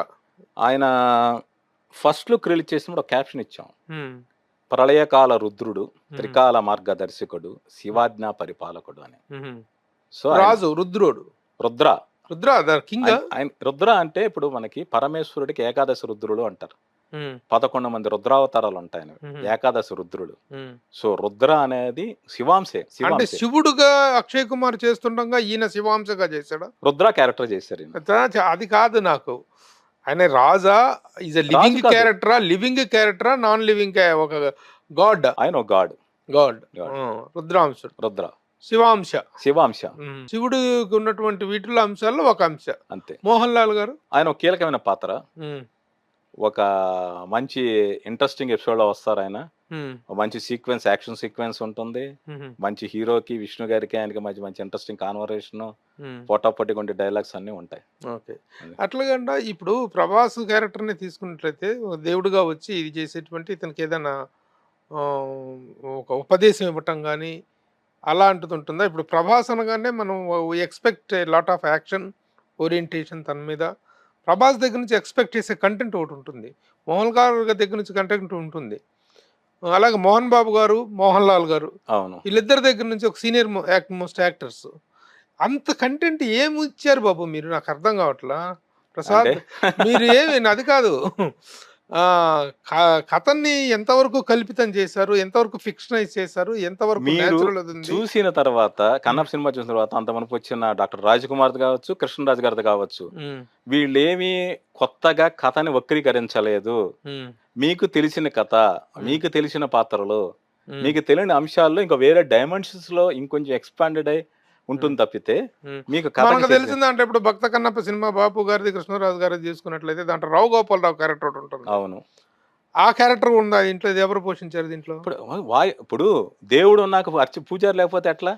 పూజారి ఈశ్వరుడు వాయులింగం ఉన్న తర్వాత ఆయన పూజించి అర్చకుడు లేకపోతే ఎట్లా? ఆయన మహాదేవ శాస్త్రి గారు ఆ పాత్ర మహాదేవ శాస్త్రి పాత్ర మోహన్ బాబు గారు చేస్తారు. అదేంటి మహాదేవ శాస్త్రి పాత్ర అనేటువంటిది భక్త కన్నప్ప సినిమాలో చాలా నెగిటివ్ క్యారెక్టర్. దుర్జట్ గారు రాసినటువంటి కాళహస్తీశ్వర మహాత్యంలో ఉన్నటువంటి పాత్రే కదా అది? కాదు, దుర్జట్ గారు సృష్టించలేదా దాన్ని? అది సినిమా సృష్టి, బాపు రమణల సృష్టి అని నేను అన్నగానే దాన్ని ఎక్స్టెండ్ చేశారు. అంటే ఏం జరిగిందని చెబుతా నేను. ఒక నెగిటివ్ క్యారెక్టర్ కదా చిత్రీకరించారు. మోహన్ బాబు గారు నెగిటివ్ పాత్ర కాదు, అది చాలా క్లియర్ గా చెప్తున్నాను. ఇంకొకటి, రాజకుమార్ గారి సినిమా కావచ్చు, బాపు కృష్ణరాజు గారి సినిమా కావచ్చు, అందులో సృష్టించినట్టు పూజారి పాత్ర ఈ సినిమాలో ఉండదు. అది కొంతమంది రచయితలు చేసిన ఒక తప్పుడు పాత్ర. ఏవైతే రచయితలు? బాపు రమణ గారే. ఎవరు రచయితలు? వాళ్ళంటే నాకు చాలా గౌరవం, ఇష్టం. మీకు గౌరవం ఉండటమా లేదనేది కాదు, మీరు అన్నటువంటి తప్పుడు సృష్టి అనేటువంటి మాట ఎవరికి ఆపాదించబడుతుంది? బాపు రమణలక? దానికి మూలం వేరే ఉన్నారు. ఎవరు? ఈ కన్నప్ప కథకి పాల్కూరి సోమనాథుడు ఎక్కువ మంది తీసుకోరు. ఇప్పుడు అంటే బసవ పురాణం మేము సినిమా స్క్రిప్ట్ కోసం చదివాం. ఇక్కడ తెలంగాణలో ఆయన మీద మన వరంగల్ సమీపంలో ఉంటుంది. ఆయన గొప్ప స్మృతి కేంద్రం కట్టబోతున్నారు. సరే ఆ విషయం పక్కన పెట్టండి. దూర్జటి గారిది అథెంటిసిటీ గా చాలా ఫీల్ అవుతారు, అథెంటిక్ గా ఫీల్ అవుతారు. అందులో ఆయన రాసిన దాంట్లో పూజారి దొంగ కాదు, పూజారి వేశ్యాలోలుడు కాదు, పూజారి జనాన్ని మోసం చేసే ఒక దొంగ భక్తుడు, దొంగ పూజారి. ఇదే సందర్భంలో ఇంకొక చిన్న డౌట్ కూడా నాకు వస్తుంది. ఆ మధ్య దేనికైనా రెడీ సినిమా అనుకుంటాను. అవును, ఆ సినిమా టైంలో ఒక కాంట్రవర్సీ నడిచింది మోహన్ బాబు గారికి బ్రాహ్మణ సామాజిక వర్గానికి మధ్య. అది చాలా అనారోగ్యకరమైనటువంటి షేప్ తీసుకుంది. ఇప్పుడు ఇందులో ఆ క్యారెక్టర్ పూజారి మహాదేవ శాస్త్రి పాత్ర అనేటువంటి దాన్ని ఏ విధంగా టర్న్ చేపించబోతున్నారు? అది మళ్ళీ బ్రాహ్మణ సామాజిక వర్గం అనేటువంటి దాని మీద ఏమన్నా రియాక్ట్ అయ్యే అవకాశం ఉందా? అలాంటి ఇదేమన్నా ఆ కాంట్రవర్సీ లింక్ ఏమన్నా దీనికి? ఒకసారి ఈ భక్త కన్నప్పలో పూజారి పాత్ర గురించి చెప్పే ముందు ఇక్కడ ఒక విషయం స్పష్టం చేయదలుచుకున్నాను. 200 కోట్ల రూపాయలు ఖర్చు పెట్టి, నాకు బడ్జెట్ కరెక్ట్ గా తెలియదు, 100 కోట్లతో తీసిన సినిమాలో ఇప్పుడు మోహన్ బాబు గారిని విష్ణు గారిని ఏమనుకుంటారు? సరే ఇది ఎన్ని 100 కోట్లు కలెక్ట్ చేస్తుందని అది పక్కన పెట్టండి, ఇది వీలైనంత మంది కోట్లాది మంది ప్రేక్షకుల దగ్గరికి వెళ్ళాలని ఆశపడతారు. దానికోసం వాళ్ళ ప్రయత్నం. ఒక నటుడికి కళాకారుడు కోరుకునేది అదే కదా. అందులో అలాంటప్పుడు ఒక హైందవ ధర్మం గురించి సినిమా తీసేటప్పుడు బ్రాహ్మణులను నీచంగా చూపిస్తూ, వాళ్ళని తక్కువ చేసి చూపిస్తూ ఆ పని వాళ్ళు చేస్తారా? వాళ్ళని ఎందుకు తక్కువ చూపిస్తారు? దురదృష్టవశాత్తు దూర్జటి రాసిన, దురదృష్టం అనేది దూర్జటి గారు రాసింది కాదు, దూర్జటి గారు రాసిన దాంట్లో ఒక పూజారి ఉంటాడు. ఆయన తను వెళ్ళేటప్పుడు వాయులింగం దగ్గర ఎంగిలి మాంసం ఉంటే, ఏంటి పరమేశ్వర ఇలాగ అపవిత్రం జరిగిందంటే ఒక స్తంభం చాటు నుంచి చూడమంటాడు శివుడు. స్తంభం చాటు నుంచి చూసినప్పుడు ఇక తినడొచ్చి ఆ రక్తం కారుతుంటే తన కళ్ళు ఇచ్చినప్పుడు ఓహో ఇడు మహాభక్తుడని ఆ పూజారి కూడా ఇతనికి సరెండర్ అవుతాడు. ఇది దూర్జటి రాసింది. కానీ ఒక కావ్యాన్ని, నాటకానికి, సినిమాకి వచ్చేటప్పటికి కొందరు రచయితలు, దర్శకులు భ్రష్టు పట్టిస్తారు. ఒక డ్రామా కావాలి, కాన్ఫ్లిక్ట్ కావాలంటారు. ఇది మన తెలుగు నాట సౌరభి నాటక సంస్థ ఎంత గొప్పదో కర్ణాటకలో గుబ్బి నాటక సమాజం అంత గొప్పది. సో 1940s లో అక్కడ గుబ్బి నాటకం వాళ్ళు కన్నప్ప కథ, బేటర కన్నప్ప నాటకం కింద వేసేవాళ్ళు. దాన్ని టిఎస్ బాలకృష్ణ ఒక రైటర్ దీన్ని నాటకం కింద మార్చాడు, దూర్జటి కాళహస్తీశ్వర మహత్యాన్ని. దానికి అతను సృష్టి కొత్తగా ఏం జత చేశాడంటే, నాటకానికి కానీ సినిమాకి కానీ ఒక డ్రమటైజేషన్ కావాలి, కాన్ఫ్లిక్ట్ కావాలి. కాబట్టి అతను కోయవాడు వచ్చి పూజిస్తున్నా అంటే ఏంటి, అగ్రకోణం వాడే వీటికి వ్యతిరేకంగా ఉండి తీరాలి. అది అతను చేసిన మొదటిది. రెండోది అక్కడి నుంచి వచ్చింది అడాప్టేషన్ సినిమాలు. బాపు రమణ కావచ్చు, కన్నడ రాజకుమార్ సినిమా కావచ్చు, హిందీలో శివభక్తు కావచ్చు. మళ్ళీ రాజకుమార్ గారు వాళ్ళ అబ్బాయి పునీత్ రాజకుమార్, శివరాజకుమార్ ముగ్గురు కలిసి ఒక సినిమా చేశారు, శివమెచ్చిది కన్నప్ప అని. అందులో కూడా ఇదే ఆ బ్రాహ్మణుడి క్యారెక్టర్ ఇలాగే చేశారు. పైగా ఏం చేశారు, ఇతను గొప్ప భక్తుడు అని చెప్పడం కోసం ఆ పాత్ర నీచంగా చేశారు. అతను రాత్రి అయితే కైలాసం వెళ్ళని వేశ్యావాటికలోనే పడుకుంటాడని, అమ్మవారు నగలు తీసుకెళ్లి ప్రియురాలకి ఇచ్చేస్తాడని. సో అలాగంటే అది తప్పు. అలా చిత్రీకరించబడిన మహాదేవ శాస్త్రి పాత్రను ఇందులో మోహన్ బాబు గారు చాలా గొప్పగా చేశారు. దూర్జటి గారు ఏమి రాశారో అంత గొప్ప. వాళ్ళు చేసిన పాపాన్ని నేను కడిగాడని చెప్పొచ్చు. అది తప్పుని సరిదిద్దాం, తప్పుని సరిదిద్దారు. ఇప్పుడు ఒక భక్తుడు కోయివాడు చూసి శివలింగానికి అంత భక్తిలో పడిపోతే 24 గంటలు అక్కడే పూజ చేసే వ్యక్తిలో ఎందుకంత చెడ్డగా ఉంటాడు? బయట వ్యక్తి అనుకోండి, అతను చెడ్డు లక్షణాలు వదిలేస్తే. ఇప్పుడు ఈ రోజుల్లో సినిమాలు అనేటువంటివి, ముఖ్యంగా ఇండియాలో వస్తున్న చాలా సినిమాల్లో హిందుత్వ మైండ్ సెట్ అనేటువంటిది ఒకటి రన్ అవుతుంది. ఆ నేపథ్యంలో చారిత్రాత్మక చిత్రాలు కానీ, ఇప్పుడు చావా వచ్చినా కానీ, లేకపోతే అంతకుముందు కాశ్మీరీ ఫైల్స్ కానీ, లేకపోతే కొన్ని సినిమా హిస్టారికల్ ఫిలిమ్స్ కానీ, భక్తి సినిమాలు కానీ ఆ హైందవ దీంతో వస్తున్నాయి, హిందుత్వ ఎజెండాతో వస్తున్నాయి. దీంట్లో కూడా హిందుత్వ ఎజెండా ఉందా? ఎందుకంటే మనం చూస్తుంటే మోహన్ బాబు గారు మోడీ గారికి అత్యంత సన్నిహితంగా మసలటం అనేటువంటిది కూడా మనం చూస్తున్నాం. ఆ మైండ్ సెట్ కూడా ఏమైనా ఉందా ఇది స్టార్ట్ చేయడంలో, ఈ సినిమా టేకప్ చేయడంలో? మీ ఇదేమిటి? ఒక మాట సార్, మనం ఒప్పుకుపోయిన భారతదేశంలో హైందవ మతానికి అత్యంత ప్రాధాన్యత ఉంది. కొన్ని యుగాల నుంచి హైందవ ధర్మాన్ని పాటిస్తూ ఉన్నారు.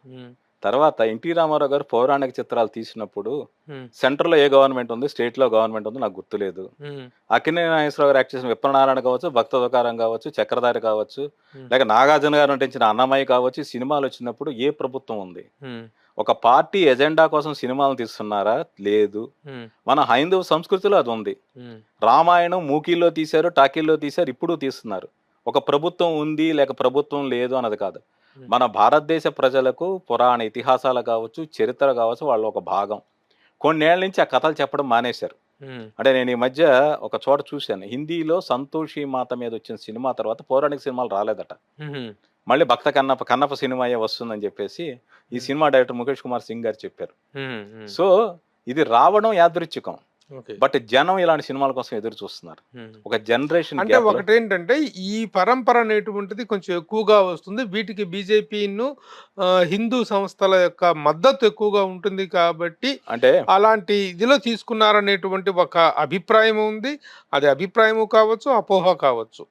మీరిచ్చే వివరణ ఏంటి అని అడుగుతాను. ఇప్పుడు నాకు తెలిసి బీజేపీ పార్టీ కావచ్చు, ఇంకో పార్టీ కావచ్చు, లేక ఆర్ఎస్ సంస్థ కావచ్చు, వాళ్ళు ఎవరు ఇలాంటి సినిమాలు ఫండింగ్ చేయలేదు.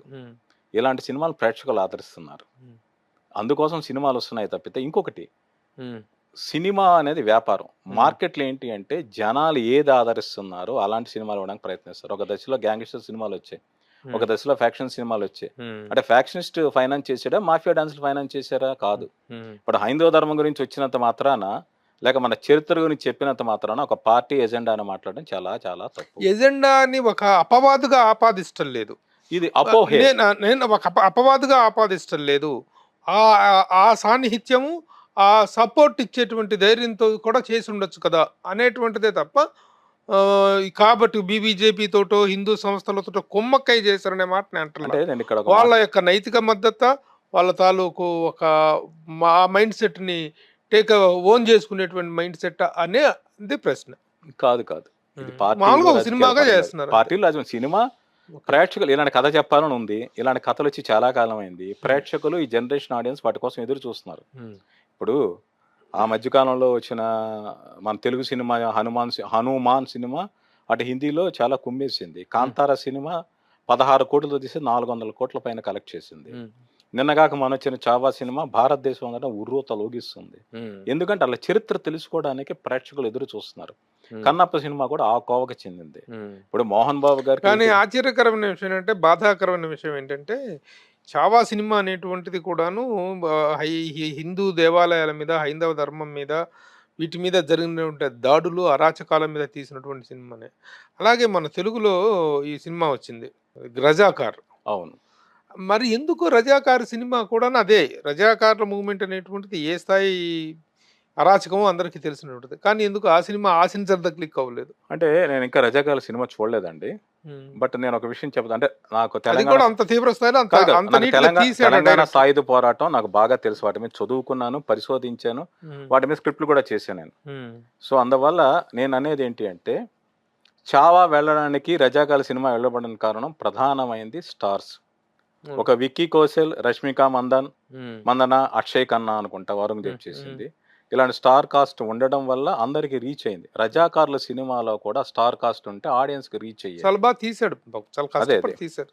పోతే pan India cinema first time Mohan Babu గారి కాంపౌండ్ నుంచి వస్తున్నటువంటి ఒక పాన్ ఇండియా సినిమా.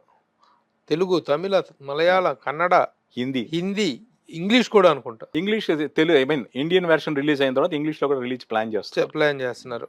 ఎలా ఉండబోతుంది? ఫస్ట్ టైం అంత మార్కెట్ స్పాన్ అంత ఇది ఉందా? నార్త్ నుంచి ఎలాంటి ఇది వస్తుంది అనేటువంటి దాని మీద మీకేమైనా అవగాహన ఉందా? అంటే మోహన్ బాబు గారు ఇండస్ట్రీ సపోర్ట్ లేకుండా, అంటే హైదరాబాద్ లో ఇండస్ట్రీ డెవలప్ అయితే ఎన్ని బెనిఫిట్స్ ఉంటాయి, రాయితీలు ఉంటాయి, మేము ఎక్స్పెక్ట్ చేయాలి. ఆయన తిరుపతిలో సినిమా తీశారు. ఆయన మొదటి సినిమా ప్రతిజ్ఞ. తర్వాత చాలా సినిమాలు తిరుపతి సరౌండింగ్స్ లోనే తీశారు. ఆయన వన్ ఆఫ్ ది హీరోగా చిరంజీవి గారితో కలిసి నటించిన కెరాయ్ రోడిల్ సినిమా కూడా ఫస్ట్ టైం తలకోనలో షూట్ చేసుకున్న మొదటి సినిమా. సో ఆ టైంలోనే తిరుపతి సరౌండింగ్స్ ఆయన డెవలప్ చేయడానికి వాళ్ళు ప్రయత్నించారు, మోహన్ బాబు గారు ఆ జనరేషన్. సో ఇండస్ట్రీ అనేది ఇక్కడ ఇన్ఫ్రాస్ట్రక్చర్ ఇక్కడ డెవలప్ కావాలని చేసిన ప్రయత్నాలు ఆయన శ్రీ లక్ష్మీ ప్రసన్న పిక్చర్స్ బ్యానర్ తెలుసు మనకి. ఆయన దాదాపు చాలా సినిమాలు తీశారు, సూపర్ హిట్లు ఉన్నాయి, డిజాస్టర్స్ ఉన్నాయి. విష్ణు గారిది ఆయన దృష్టి ఇంకంతగా మించింది. అంటే మోహన్ బాబు గారు తెలుగు వరకు ఆలోచిస్తే ఆయన వరల్డ్ వైడ్ ఈ మార్కెట్ని ఎంత రీచ్ కావచ్చు. ముఖ్యంగా ఇండియన్ ఇతిహాసాలు కావచ్చు, ఇండియన్ మిత్ కావచ్చు, మైథాలజీ కావచ్చు, ఇండియన్ హిస్టరీ కావచ్చు, మనకున్న ఫోక్లోర్ కావచ్చు, వీటికి ఇంటర్నేషనల్ మార్కెట్ ఉంది. మనకు కావాల్సిన ఇంటర్నేషనల్ స్టోరీ టెల్లింగ్ అవసరం టెక్నీషియన్ సపోర్ట్ ఉంటే మన దగ్గర ఉన్న కంటెంట్ వరల్డ్ వైడ్ కొన్ని వేల కోట్లు కలెక్ట్ చేసే కెపాసిటీ ఉంది. సో ఆ మార్కెట్ని పట్టుకోవడం కోసం ఆయన వేసిన మొదటి అడుగు కన్నప్ప. ఇలాంటి సినిమాలు ఇంకా ఇంకా చాలా ఆయన ప్లాన్ చేశారు. సో కన్నప్ప సక్సెస్ బట్టి అవన్నీ కూడా అంటే దర్శకుడుగా ఒక తెలుగు దర్శకుడిని ఎవరిని తీసుకోకుండా కూడాను ఆయన్ని ముఖేష్ కుమార్ గారిని తీసుకోవటం అనేటువంటిది కూడా ఆర్ట్ స్ట్రాటజీలో భాగమేనా? అంటే ఇప్పుడు సామాన్యంగా మనం ఏం చేస్తున్నారు అంటే మన పాన్ ఇండియన్ సినిమాలు మన సౌత్ నుంచి వస్తున్న తెలుగు కావచ్చు, కన్నడ కావచ్చు, తమిళ నుంచి మన లోకల్ తెలుగు స్టార్ హీరోస్ కావచ్చు, లేక సౌత్ ఇండియన్ హీరోస్ కావచ్చు, డైరెక్టర్లతో టెక్నీషియన్తో చేస్తూ ఉన్నారు. ఇది ఒక టిపికల్ కొలాబరేషన్. అక్షయ్ కుమార్ గారు లాంటి స్టార్ హీరో శివుడు పాత్ర వేశారు. అలాగే ముఖేష్ కుమార్ సింగ్ గారు కూడా నార్త్ ఇండియా మార్కెట్ కనుక కాదు కానీ ఆయన అక్కడ చాలా పాపులర్. మహాభారత్ సీరియల్ అనేది చాలా పాపులర్ అక్కడ. సో ఆయన ఆ సీరియల్ తీసిన డైరెక్టర్. అంటే మహాభారతాన్ని మించిన డ్రామా లేదు. సో కొన్ని వందల ఎపిసోడ్, కొన్ని వందల మంది ఆర్టిస్టులతో డీల్ చేసిన వ్యక్తి ఆయన. సో ఈ కథని ఆయన బాగా డీల్ చేస్తాన ఉద్దేశంతో ఆయన ఎన్నుకోవడం జరిగింది. డెఫినెట్ గా ఆయన స్టోరీ టెల్లింగ్, ఆయన మేకింగ్ సినిమాకి హెల్ప్ అయింది. సో అన్ని విధాలుగా ద మ్యూజిక్ వైజ్ మ్యూజిక్ ఈయన కదా స్టీఫెన్ డెవెసీ అని, Malayali music director. Malayali music director, cameraman అంతా కెమెరామెన్ అమెరికన్ చైనీస్ షెల్డాన్ అని ఆయన. థాయిలాండ్ చెందిన ఫైట్ మాస్టర్ కిచ్చా. ఆ హీరోయిన్ ప్రీతి ముకుందన్. సార్ మీరు ఫస్ట్ టీజర్ అప్పుడు కూడా హీరోయిన్ గురించి అడిగారు, ఇప్పుడు ఇంటర్వ్యూలో కూడా అడుగుతున్నారు. ఏంటి మీ ఇంట్రెస్ట్ ఫిల్ అమ్మ చక్కగా ఉంది. అవును, చాలా బాగుంది. Very good selection. తర్వాత వచ్చేసి సాంగ్ ఒకటి రిలీజ్ అయిపోయింది మంది. అది ఈ సాంగ్ చూసిన తర్వాత అది కన్నప్ప కామప్ప అని చెప్పేసి కూడా కామెంట్. అన్యాయం సార్, అన్యాయం, నిజంగా దుర్మార్గమైన కామెంట్ చేశారు. ఇంత వచ్చిన కన్నప్ప సినిమాలో హీరోయిన్ లేదా, వాళ్ళిద్దరి మధ్య రొమాన్స్ లేదా, భార్యాభర్తలు కారా? అంటే భార్యాభర్తలు అన్న వాళ్ళు కూడా అంత దూరాలు కూర్చొని మాట్లాడుకోవాలా? ఇప్పుడు అతను ఒక వేసి దగ్గరికి వెళ్ళి బిహేవ్ చేసే తప్పు గానీ తన భార్యతో తన ప్రియురాలతో సన్నిహితంగా ఉంటే తప్పేంటి? పై ఇంకొకటి చెప్తాను నేను, మనకు ఒక సామెత ఉంది, కామి గానేవాడు మోక్షగామి కాదని. దీని వెనక చాలా అర్థం ఉందండి. అంటే కుండలిని సాధన చేసినప్పుడు మీకు తెలుసు షట్ చక్రాలు, ఒక్కొక్క చక్రం యాక్టివేట్ అయ్యి సహస్రారం చెందినప్పుడు మోక్షం సిద్ధి కలుగుతుంది. అందులో మొదటి చక్రం మన నాభి కింద వెన్నుపూస చివరన ఉంటుంది. ఆ చక్రం యాక్టివేట్ అయినప్పుడు దానికి వచ్చి అడ్డు మొదటిది కామం, రెండో చక్రానికి అడ్డుపడేది కోపం. సో కామ క్రోధ లోభ మోహ మద మాత్సర్యాలు జయించాకే మనకు సిద్ధి కలుగుతుంది.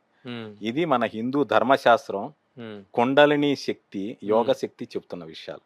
సో అందుకనే ముందు ఇలాంటి గొప్ప గొప్ప భక్తులు కావచ్చు, యోగులు కావచ్చు, ముందు కామానికి బానిసలు అవుతారు. కన్నప్ప కామప్ప కాదు, అతను గొప్ప ప్రేమికుడు. తన భార్యను ప్రేమించాడు, ఆ తర్వాత మహాశివుని ప్రేమించాడు. మీకు సినిమా చూస్తే, సినిమా చూసిన తర్వాత క్లైమాక్స్ లో అతను ప్రియురాలికి భార్యకి ఎంత ఇంపార్టెన్స్ ఇచ్చాడన్నది చాలా అత్యద్భుతంగా ఉంటుంది సినిమాలో. ఈ మాట తప్పు. ఇంకొకటి, అన్నమయ్య సినిమాలో ప్రేమ లేదా, వాళ్ళిద్దరి మధ్య శృంగారం లేదా? అన్నమయ్య, నేను క్షమించాలి నా నమ్మే చాలా మంది దండెత్తుకోసారు, అన్నమయ్య రాసిన కీర్తనలు అన్నిట్లో ఆ దేవదేవుడి గురించి శృంగార వర్ణనలు చేస్తూ రాశాడు ఆయన. ఇప్పుడు దేవాలయాల మీద శృంగార శిల్పాలు ఎందుకు ఉన్నాయి? మరి ఏ కథ తీసుకున్నా, యోగి వేమన ఆయన జీవించిన వ్యక్తి, ఆయన జీవితంలో మొదట జరిగింది కామం కాదా? అంతెందుకు హనుమాన్ చాలీస్ రాసిన తులసీదాస్ జీవిత చరిత్ర అంటే భార్య అంటే ఆయనకు విపరీతమైన ప్రేమ.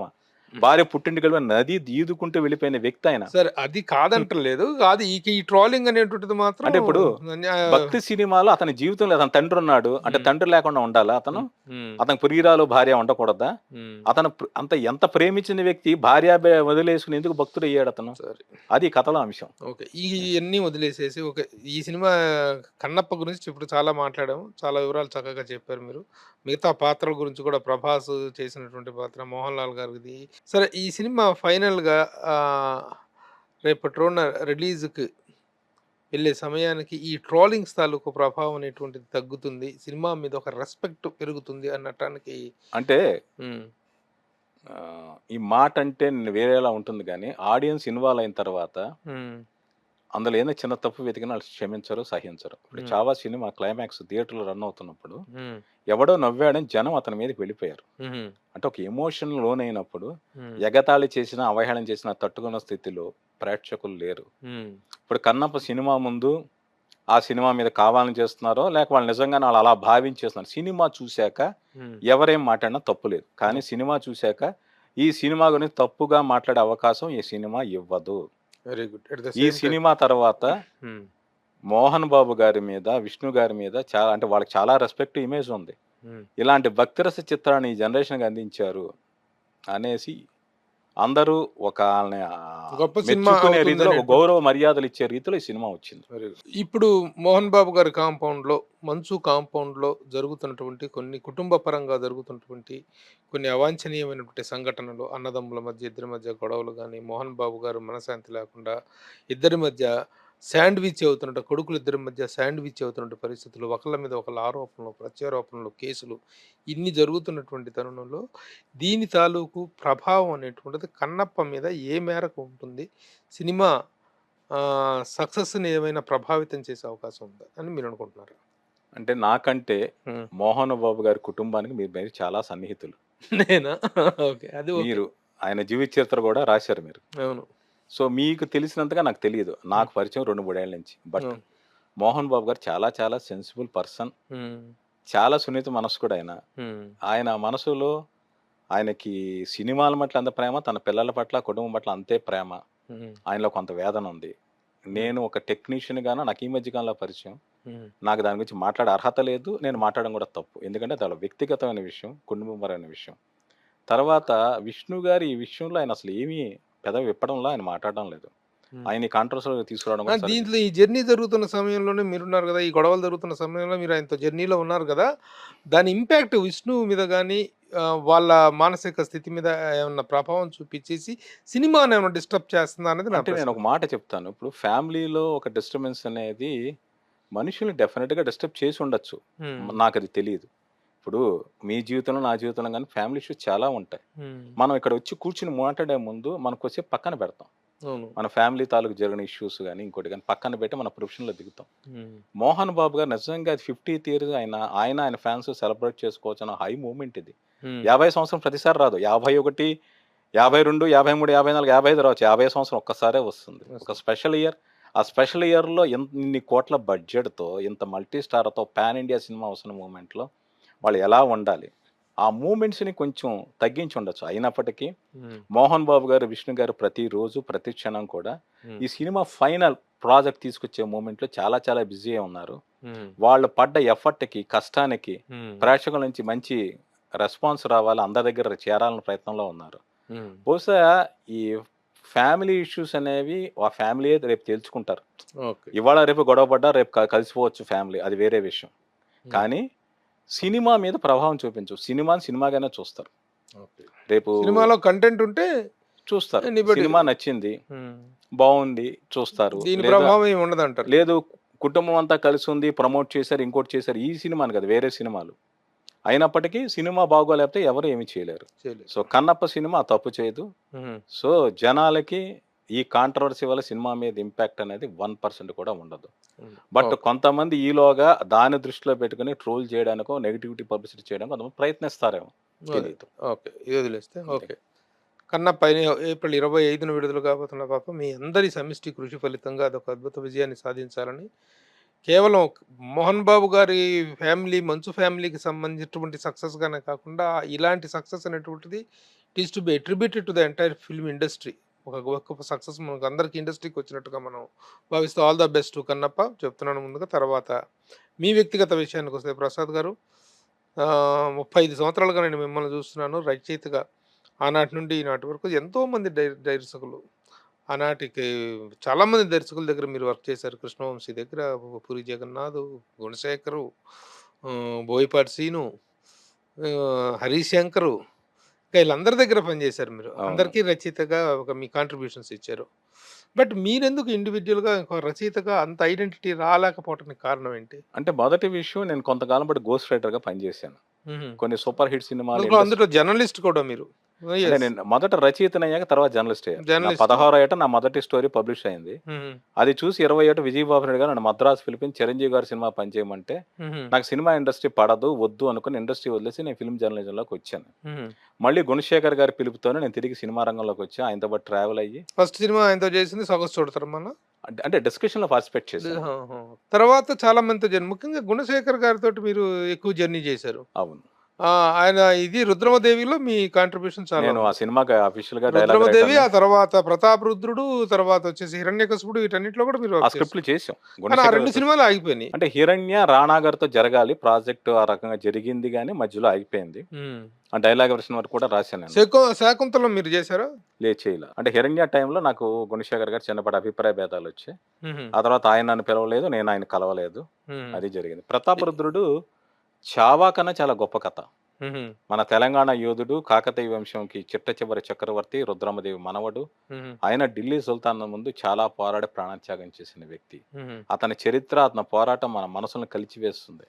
సో ప్రతాపరుద్రుడి కథ కూడా తెర మీదకి వస్తే బాగుంటుందని నా ఉద్దేశం. నేను ఇప్పుడు గుణశేఖర్ గారితో పనిచేసినా చేయకపోయినా మన చరిత్ర మీద నాకున్న అభిమానంతో ప్రతాపరుద్రుడి పాత్ర గొప్పతనం తెలుసు కాబట్టి నేను అది మనసారా కోరుకుంటున్నాను. అది ఎవరైనా చేసినా కూడా ఎవరు చేసినా సరే, వెల్కమ్. అలాంటి సినిమా అయితే గుణశేఖర్ గారితో ఎందుకు మీకు విభేదాలు వచ్చినాయి? అది నేను బయటకు చెప్పలేను. అంటే ఒక కీలకమైన క్రియేటివ్ డిఫరెన్స్ లేనా? క్రియేటివిటీ కాదు. క్రియేటివిటీ అనేది మా ఇద్దరి మధ్య క్రియేటివ్ డిఫరెన్స్ కాదు. నేను హిరణ్య స్క్రిప్ట్ వర్క్, డైలాగ్ వర్షన్ అంతా అయిపోయింది. సురేష్ బాబు రీడింగ్ ఇవ్వాల్సిన రోజులో నేను ఒక పర్సనల్ ప్రాబ్లంలో పడ్డా. ఆ పర్సనల్ ప్రాబ్లం నుంచి నేను బయటపడ్డానికి ఒక 10 రోజులు పట్టింది. ఆ టైంలో ఆయన నాకు సపోర్ట్ ఇవ్వకపోగా, మీరు ఈరోజు నాకు రానంటే నేను సురేష్ బాబు గారికి ఏం చెప్పాలి, రాణా గారికి ఏం చెప్పాలని నేను మాట్లాడారు ఫోన్లో. నేను ఏ ప్రాబ్లంలో అని చెప్పి ఇదే ప్రాబ్లం వాళ్ళకి చెప్పండి అని చెప్పేదా. రాణా గారు నాకు వియత్నాంలో అరణ్య షూటింగ్లో ఉన్నారు. ఆయన నైట్ ఫోన్ చేసి మాట్లాడారు. నా ప్రాబ్లం ఏం జరిగిందో ఆయనకు ఎక్స్ప్లెయిన్ చేశాను. అంటే నా సమస్య తెలిసి ఆయన నాకు సమస్య సపోర్ట్ ఇవ్వకపోయినా నాకు ఇష్యూలు కాదు. కానీ ఆ టైంలో నాకు 10 రోజులు గ్యాప్ ఆయన ఇవ్వలేకపోయాడు. సో 10 రోజులు గ్యాప్ ఇవ్వలేకపోవడం వల్ల ఆయనకి నేను దూరం అయ్యాను. ఆ తర్వాత నేను మళ్ళీ కలిసి పని చేయలేదు. తర్వాత మీరు చాలా మంది దగ్గర వర్క్ చేశారు కదా, ఈ డైరెక్టర్స్ అందరి దగ్గర కూడాను డైరెక్షన్ వైపు వెళ్ళాలనేటువంటి ఆలోచన ఎప్పుడు రాలేదా? ఎంతో మంది సీనియర్లు అంటే రైటర్ టర్న్ డైరెక్టర్స్ అవుతున్నటువంటి ఇది కదా ఇది. నేను ఒక 15 ఏళ్ల క్రితం డైరెక్టర్ కావాలన్న ఆలోచన నాకు వచ్చింది. అంటే ఒకేసారి నేను పెద్ద సినిమాలు చేసిన 2010లో ఒకవైపు రామ్ చరణ్ గారి సినిమా, అల్లు అర్జున్ గారి సినిమా, ఎన్టీఆర్ గారి సినిమా, అనుష్క గారి సినిమాలు చేస్తున్నప్పుడు నేను ఎంతకాలం ఏదైతే ఎదురు చూశానో, నాకు ఇండివిజువల్ రైటర్గా అవకాశాలు వచ్చినప్పుడు నా నెక్స్ట్ స్టెప్ డైరెక్షన్ వైపు అని అనుకున్నాను. దురదృష్టవశాత్తు ఆ టైంలో నా హెల్త్ దెబ్బతింది. నేను నా లైఫ్లో నా హెల్త్తో, నా ఫైనాన్షియల్ ఇష్యూస్తో నేను పోరాడాల్సి వచ్చింది. అందులో డైరెక్షన్ అనేది వాయిదా పడింది. బట్ ఈ రోజుకి కూడా ఇప్పుడు ఐఎమ్ 59. బట్ డైరెక్షన్ అనేది ఈ మధ్యకాలంలో చాలా బలంగా కోరిక చాలా బలం అవుతుంది. అంటే దానికి కారణం నా కథా స్క్రీన్ ప్లే, మాటలో దర్శకత్వం వేసుకోవాలనే మోజు కాదు, టైటిల్ కాదు. నేను ఒక కథ చెప్పాలి, నా విజన్తో కథ చెప్పాలి అనే ఆలోచన నాకు ఎక్కువైంది. అంటే మా పిల్లలు నన్ను అడుగుతున్నారు, నా ఫ్యామిలీ నాకు ఎప్పుడు సపోర్ట్, నాన్న నీకేం చెయ్యాలంది, పుస్తకాలు రాసుకుంటావా రాసుకో, ఊళ్ళన్నీ తిరుగుతావా తిరుగు, సినిమా తెస్తావా తీయి, మేమందరం నీకు సపోర్ట్ ఉంటాం అంటున్నారు నా పిల్లలు, నా అల్లుళ్ళు. సో అది ఎంత మేర జరుగుతుందో తెలియదు కానీ డెఫినెట్గా ఒక సినిమా ఏదో రూపంలో తెస్తా. ఓకే. మీకు ఆ మధ్య తీవ్ర అనారోగ్యం పాలైపోయి మీ ప్రాణాపాయ స్థితి, ఆల్మోస్ట్ ఆల్ మీరు ప్రాణాపాయ స్థితిలోకి వెళ్ళిన రోజున సినిమా ఇండస్ట్రీలో ఉన్న స్టార్స్ మొత్తం సపోర్ట్గా నిలబడ్డారు. ఒక ప్రభాస్ గారు, ఒక మహేష్ బాబు గారు, ఒక ఎన్టీఆర్, ఒక అల్లు అర్జున్, అందరూ. ఏంటి అసలు ఏం జరిగింది? వాళ్ళందరూ ఎలాంటి కాంట్రిబ్యూషన్ ఇచ్చారు మీకు? అంటే నా అదృష్టం, నా పూర్వజన్మ సుకృతం. ఇక్కడ ఇంకో విషయం చెప్తా. నాకు సినిమాలంటే అంత ఇష్టమో, సినిమా ఇండస్ట్రీ వర్కింగ్ స్టైల్ అంటే అంత అసహ్యం. నేను సినిమా ఇండస్ట్రీ వర్కింగ్ స్టైల్లో నేను అడ్జస్ట్ కాలేకపోయాను. అందుకని సినిమా ఇండస్ట్రీ వదిలేసి నేను జర్నలిజం ఒప్పించిన కారణం అది. బట్ డెస్టినీ నేను మళ్ళీ సినిమా ఇండస్ట్రీలో ఈ మాటతో నేను తీవ్రంగా విభేదిస్తున్నాను. ఇది మీరు అన్నారే సినిమా వర్కింగ్ స్టైల్తో నేను విభేదిస్తున్నాను అనేటువంటి దాన్ని నేను తీవ్రంగా వ్యతిరేకిస్తాను. ఎందుకంటే మీరు ఎలా జర్నలిస్ట్గా, రైటర్గా వచ్చారో, నేను అసిస్టెంట్ డైరెక్టర్గా, రైటర్గా టర్న్ అయి వచ్చిన వాడిని. ఇక్కడ ఉన్నటువంటి ఇండస్ట్రీలో పరిస్థితుల గురించి ఎవరైనా నెగిటివ్ కామెంట్ చేస్తే అంటే నేను సహించను. I don't take. ఎలాగంటే ఇక్కడ ఉన్నంత బ్యూటీ ఆఫ్ లైఫ్ ప్రతి వ్యవస్థలోనూ లోపాలు ఉంటాయి. అలాంటి లోపాలు ఇక్కడ కూడా ఉండవచ్చు. కానీ ఇక్కడ ఉన్నంత వర్కింగ్ స్టైల్, ఇక్కడ ఉన్నంత డివిజన్ ఆఫ్ లేబర్, ఇక్కడ ఉన్నంత డిగ్నిటీ ఆఫ్ లేబర్ మనం ఎక్కడ చూడం. ఇక్కడ ఇంత టైం పంక్చువాలిటీ మనం ఎక్కడా చూడం. ఒక సన్ రైజ్ షాట్ తీయాలంటే పొద్దున 5 గంటలకల్లా ఎంటైర్ యూనిట్ మొత్తం కూడా వెళ్ళిపోయి సముద్ర తీరాల్లోనూ, నది ఒడ్లో సెటిల్ అయ్యేటువంటి ఒక డిసిప్లిన్ ఇక్కడ కనిపిస్తుంది. సరే, మీ అనుభవాలు వ్యక్తిగతం కావచ్చు. ఇక్కడ ఇంకో విషయం చెప్తాను నేను. నాకు సినిమాకి సంబంధించి నాకు అత్యంత ఇష్టమైన విషయం ఏంటంటే, మీరు అన్నట్టు మార్నింగ్ నేను షూటింగ్లు జరిగేటప్పుడు మార్నింగ్ 4 o'clock లేచి లొకేషన్కి వెళ్ళిన తర్వాత ఫస్ట్ షాట్ తీసిన తర్వాత బ్రేక్ఫాస్ట్ చేస్తారు యూనిట్ అందరూ. అది 9వ నుండి 10వ నుండి. నాకు అది చాలా అత్యద్భుతమైన మూమెంట్ కింద ఫీల్ అవుతాను నేను.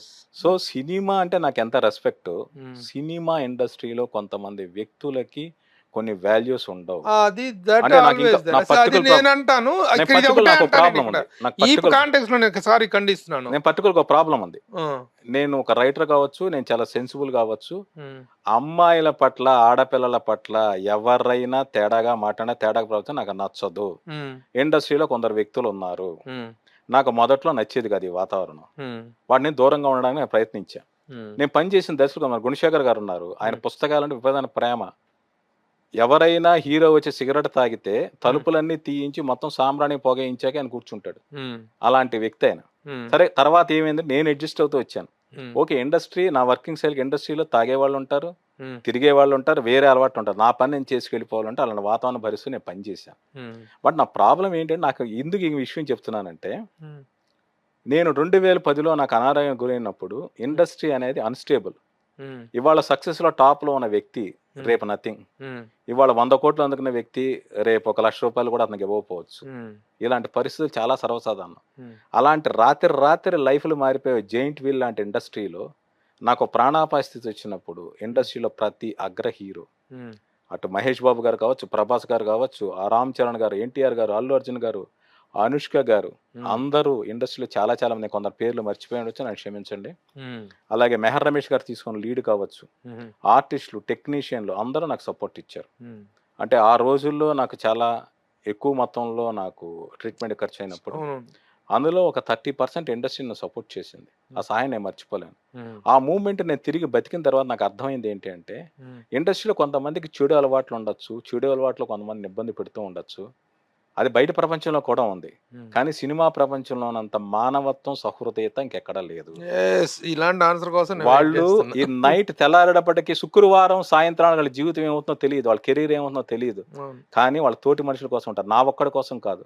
ఉమ్, తుఫాన్ వస్తే రాజకీయ నాయకులు ఎంత విరాళాలు ఇస్తారో నాకు తెలియదు, బిజినెస్ పీపుల్ ఎంత విరాళాలు ఇస్తారో తెలియదు. ఉమ్, ముందు వచ్చేది స్టార్సే. అవును. ఒకళ్ళు ఎవరైనా ఫ్యాన్స్ ఇబ్బందులు అనడం వచ్చేది స్టార్సే. ఉమ్, సో ఇలాంటి స్టార్స్ ఇంత ఇండస్ట్రీలో ఉన్నంత హ్యూమానిటీ, అవును. వీళ్ళు స్టార్స్ కాదు, డెమిగాడ్స్ కాదు, are great human beings. Yeah, ఇది నేను రియలైజ్ అయ్యాను. Very good. సో 2010లో నాలో జరిగిన మార్పు అది. ఇప్పుడు నా అనుభవాలని, సినిమా ఇండస్ట్రీని ఎందుకు ద్వేషించాను, ఎందుకు ప్రేమించాను, ఈ అనుభవాల్లో చాలా మందికి నేను ఇప్పుడు ఇంటర్వ్యూలో చెప్పలేను. అంటే నా దగ్గర సాక్ష్యాధారాలు ఉండవు. ఫలానా వ్యక్తి ఇలా చేశాడు నేను చెప్పడానికి నా దగ్గర సాక్ష్యాధారాలు ఉండవు. కానీ అలా జరిగింది అనే దానికి నేను ఒక నవల రూపంలోనో, వెబ్ సిరీస్ రూపంలో ఖచ్చితంగా బయటకు తీసుకొస్తాను. Very good. నాకు కూడా ఒకటి ఏం చెప్తానంటే, ఎప్పుడు కూడాను ఒక సినిమా వ్యవస్థనే కాదు, వ్యవస్థలో లోపాలు అన్నిట్లో ఉంటాయి. అన్ని వ్యవస్థల్లో మంచి గొప్పతనం ఉంటుంది. వ్యవస్థను ఎప్పుడు తప్పు పట్టదు, వ్యక్తులను తప్పు పట్టాలి. వ్యక్తులు మాత్రమే ఇదిగా బిహేవ్ చేస్తారు తప్ప వ్యవస్థ అనేటువంటిది. నాకు చాలా చాలా కోపమైనటువంటి విషయం ఏంటంటే, చలం గారు అవును, ఒక విప్లవాత్మక రచయిత, సంచలనాత్మక రచయిత. ఆయన సినిమాలకు వర్క్ చేసింది చాలా తక్కువ. మాలపిల్ల సినిమాకి ఏదో వర్క్ చేశారు. ఆ టైంలోనే ఆయన రమణ మహర్షి ఆశ్రమానికి వెళ్ళడం జరిగింది, లేటర్ ఆన్ స్టేజ్ లో. కానీ ఆ కొద్ది సమయంలో అప్పటికేంటి, సినిమా అనేటువంటిది శిశువు. సినిమా అనేది శిశువు, శైశవ దశలో ఉంది. తప్పటడుగులు వేస్తుంది, నేర్చుకుంటుంది, నడక నేర్చుకుంటుంది, సాంకేతికంగా, సృజనాత్మకంగా, అన్ని విధాలా కూడాను. అలాంటి సమయంలో ఆయన సినిమా మీద కక్కిన విషం, సినిమా మీద కక్కిన విద్వేషం చాలా బాధ కలిగించేది. సినిమా వల్ల వాళ్ళంతే, వాళ్ళింతే, వీళ్ళింతే, వాళ్ళంతే అని చెప్పేసి. పాకుడు రాళ్ళు భరద్వాజ గారు రాసే టయానికి కొంత సినిమా ఇండస్ట్రీ అనేటువంటిది కొంత రన్నింగ్లో పడింది. కానీ శిశువు మీద అత్యాచారం లాగా చలం గారు లాంటి వాళ్ళు మరికొంతమంది విషం కక్కేవాళ్ళు. అది చాలా బాధగా. ఇప్పటికి కూడాను సినిమా అనేటువంటిది ఒక గొప్ప వ్యవస్థ. లోపాలు చాలా ఉండవచ్చు, కొన్ని ఉంటాయి, కొన్ని జరుగుతుంటాయి. అన్ని వ్యవస్థల్లోనూ ఉన్నాయి.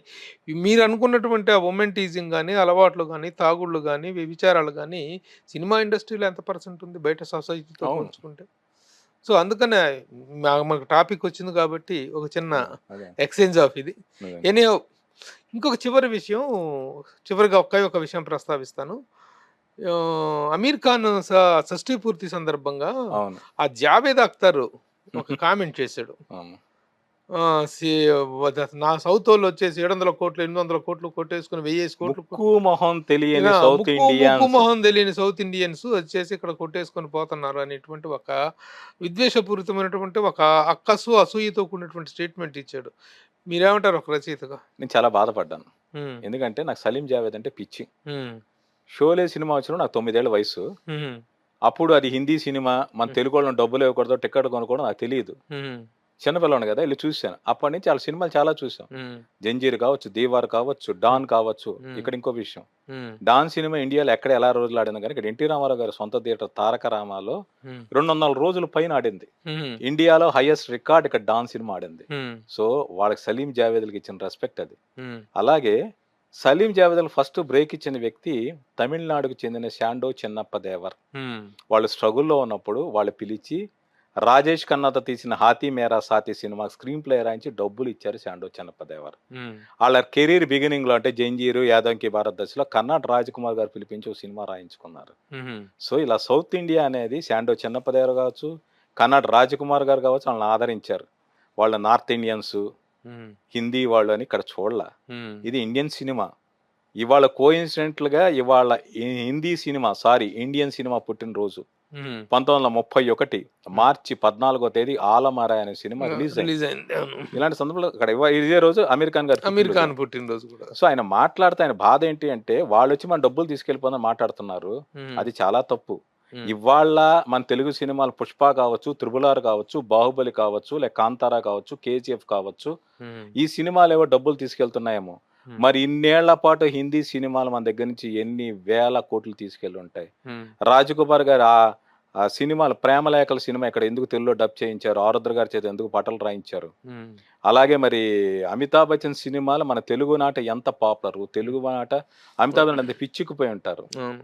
మరి ఆ సినిమా మన బ్రహ్మాస్త్ర సినిమాకి ఎందుకు రణబీర్ కపూర్ ఇక్కడికి వచ్చి ప్రమోషన్స్ చేశారు. హ్మ్. సో వాళ్ళు ఇండియన్ సినిమా అనే దానికి మాకు బారియర్స్ లేవు, అవును. బార్డర్స్ లేవు. అవును. ఈ దశలో ఆయన అలా కామెంట్ చేయకూడదు. అవును. పైగా హ్మ్. ఆయన ఏంటి అంటే ఒక వయసు వచ్చిన తర్వాత నాకు ఇప్పుడు 60కి నెక్స్ట్ ఇయర్ వస్తే 60 వస్తుంది వేరే విషయం. హ్మ్. వయసు దాటే కొద్దీ మనం ఏం మాట్లాడుతున్నాం మన కంట్రోల్ తప్పుతుంటామేమో. హ్మ్. మరి అలాంటి దశలో ఆయన మాట్లాడారు. నిజంగా దక్షిణాది మీద నాకు అంత అక్కసు ఉందో హ్మ్. తెలియదు.